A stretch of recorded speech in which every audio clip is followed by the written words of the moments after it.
ल है जाउँ है जाउँ आजको घुमाइ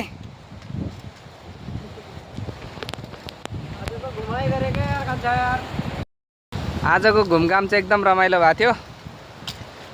अब फेरि मौका मिल्यो भने अर्कोचोटि भेटौँला।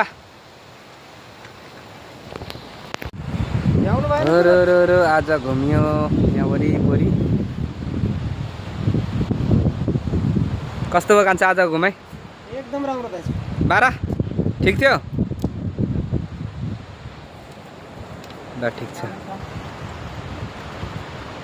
यसका बाजे आज सारा घुम्न आइयो। ए कान्छा पर्ख पर्ख।